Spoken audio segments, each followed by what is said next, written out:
Good evening, Periscope. I said I was going to scope today, and here I am.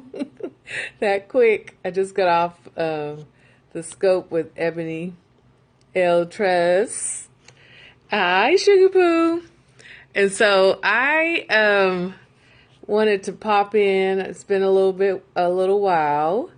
Just had a lot of stuff going on.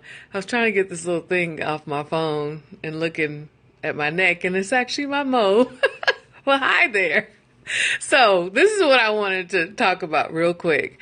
And I'm going to be more consistent and put some things into play this month. So we're going to do this. And so I wanted to talk about what it is that I need to thrive each day. Hi, Shauna. Welcome. Well, let me tell you who I am first. I'm Kelly Ramsey with Developing People. And we develop the greatness within you, what's already there, your God-given ability, talents, and we help you to launch those talents into greatness. So that's what we do. And one of the things that we use often are all the lessons that I've learned throughout my life, especially the past 17 years. And so, which are a lot of lessons. And so I thought about what is it that I need in my life to thrive? And as an educator, I'm always thinking about getting the most optimal learning in. And how you get the most optimal learning in is you use your five senses. And so you use every ability, your eyes, your taste, your nose, smell, sense of smell, hearing, and touch. And so if I look at those five areas, all of them have to do with my creativity. So in my life, I have a lot of things that I have responsibility for, but if my innate needs are not met, then I can't be successful at any of those. If I'm worn out, tired, I'm no good for anybody. And so when I get an opportunity to go to conferences and trainings and present and to do all those kind of things, with me, I always bring a lot of stuff, and my friends laugh at me like, oh my God, you got another bag? Yes, I do. Because I need these things to thrive and survive. So right now I have with me creative things. I follow Allie Edwards, One Little Word, and scrapbooking. And so I have some of that stuff with me. I have my music, my earphones, so I can plug in my music, and that helps me. That's the hearing, right? The creativity is not only just touching the paper and writing things out, but seeing this visual. So the creative. I have my sewing machine because it gives me the ability to create something from nothing. And so even if it's just a little bit I get done, that's what I will use, and I'll use that to get it done.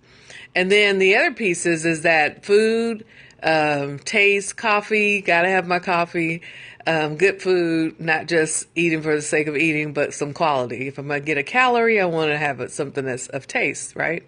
And then scent always ministers to me. So I have lavender, my essential oils, and so scent draws me, and it also gives things to me. And then my eye gate, I'm always creating things for visuals for me to see. So when I'm walking in a room, I immediately go to the colors of the pattern. I go to the pictures on the wall.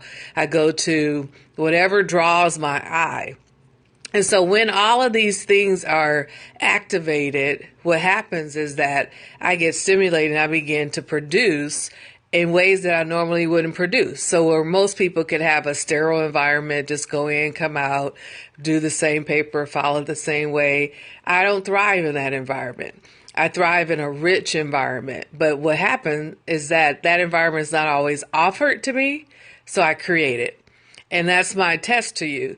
What environment do you need to create what you need to create? And is your environment stagnating you from producing what you need to produce? Earlier on, one of my mentors, Latara Bussey, was talking about her not being on Periscope. And a part of it was it's not optimal. And so I'm not going to be on there. But as she was processing through a lot of the things she was saying, she was like, I'm going to go ahead and launch out anyway. And here's what I've been doing. And you saw this like light bulb come up in her. When we are doing the thing that is most needful for us to do, we thrive in that area. And it's not work. It's not an effort. So often people will say, how do you work full time, be a mom, be a wife, and then do your teaching and all the other things that you do? It's because it helps me to thrive. So for someone else, they're like, I went to work, I'm going to go home, get on my couch, sit down, watch TV, and produce nothing, because really that's what you're going to do. For them, that's all that they need. But if you're really going to produce to your optimal, you have to have an optimal environment to produce that. You have to have that in order to really thrive. So my question to you, are you thriving or are you surviving? A surviving person is just making it through to the next day. But a thriving person is doing the work, getting to the next day, but they have impacted whomever they've come into contact with. How do I know this? Because I've been in the field of early childhood education 35 years. Yes, I started when I was 2. No. So 35 years. Yes, you are thriving, Deidre. And so in that 35 years, this has been the year of the greatest impact of those 35 years. Why? Because I stuck with it. I'm an expert in my field. I understand people. I understand relationships. And I've taken my upbringing and what has been placed as value, which are people, relationships, being trustworthy, loyal. And I've brought that into who I am professionally. So it's not segmented. So I don't segment and say, okay, now I'm a mommy. Okay, now I'm a wife. Okay, now I'm a teacher. Now I'm a leader. No, every single day I'm Kelly. And I bring all of who Kelly is into every experience that I have. And what I've learned over the years is that I no longer have to make apology for that because I'm really thriving. And so when we're thriving, we begin to impact the places where we're settled in. So I'm going to tell you this little short story of a great friend of mine, colleague of mine, who's known me for years. She had challenged me probably about a year or 2 years ago. And she said, Kelly, you're not thriving. You're working, you're busy. She said, but there is so much potential in you. And she said, you need to get Post-its and write down all of the things that you love, what you love to do and whatnot, and just plaster the walls with these Post-its. And I thought about it and I was like, I cannot do that. That'll be messy. People will see it. Da, da, da, da. But what stuck with me was that here is my friend who is a colleague, and she's telling me I'm not at my optimal place. But I was working at a beautiful building, but in it, there were so many things going on, and it was literally suffocating me. And so I persevered, stayed in there, kept that in my thought. I did it on a little small scale. Let me put these little posters up. But then one day I did an activity with my professional development training with the staff, and we took the whole wall in the hallway, and that's exactly what I had them to do.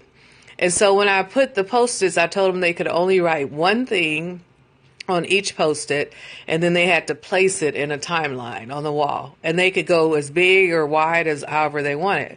So as I was doing mines, I looked at all of this trajectory, all of this experience, and where I was at that moment. And then I began to look around at the other staff, and theirs was just as large. But we weren't producing in that large place. We were still stuck wherever our needs weren't met.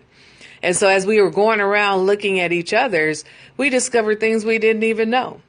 And so from that moment, I started to think about the impact of the journey that I've been on and walking through every step of that journey.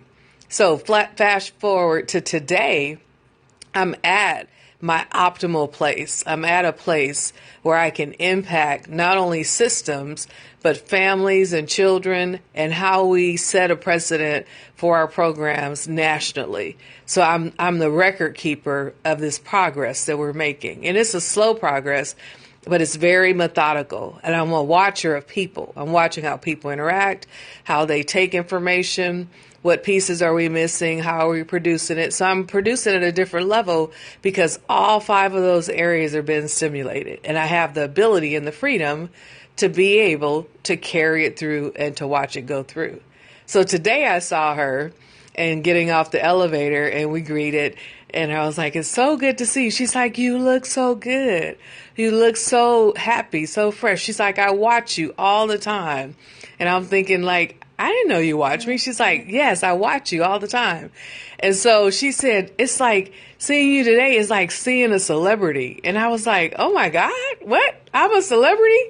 And I had to accept that. I was like, oh my God, she's watching me, not for a performance to see if I do well or not, but because there's something that's drawing her to me. And she said specifically these words. She says, if I were in the old position that I was in, oh, thank you. She said, I would choose you. I would choose you as a mentor because I would know that you would have what it takes to get me to the next level. So that's what I want to offer to you. I want to offer to you. Oh, thank you, Shauna. So I want to offer to you to plug in with developing people. I'm going to make a commitment to show up and I want you to plug in. And thanks, Deidre. I want you to plug in and not only plug in, but take the tools that we're giving and walk your way through. So here's a challenge I'm going to issue to Sent to Win. So I have a product that I'm going to launch this year. I went back and I looked at my goals for 2016, my Periscope challenge that I met with Latara, and she asked us to give 3 goals for the year. At that time, I didn't have 3 goals. I think it was in December we did this. And so I created the 3 goals and I went back today and I watched it and I was like, oh my God, I'm doing this. I'm starting to put it into action.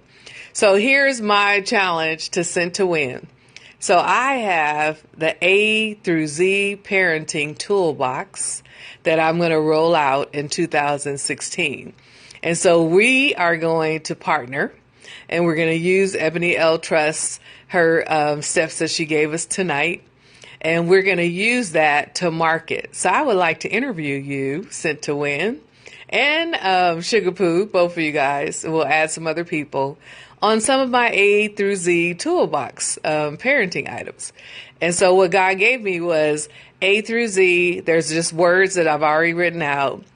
A through Z on things you need to have as a parent in your toolbox. So I'm going to pull out some of those and I want to interview you and we're going to do it on Periscope and watch it just blow up. So that's my challenge to you. Yes, it's exciting.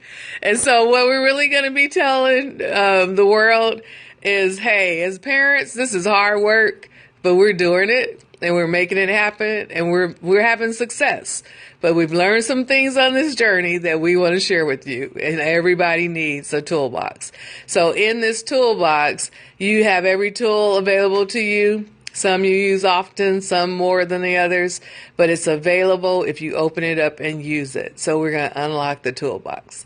So I'm putting it on Periscope, then it'll be on Catch, and we're going to challenge each other to do that. So that's it for today. I'm Kelly Ramsey, Developing People. Check us out, developpeople.org, or you can go on our Facebook page and join our We Connect community and the Launchpad, which we are going to reactivate. So be watching for that too.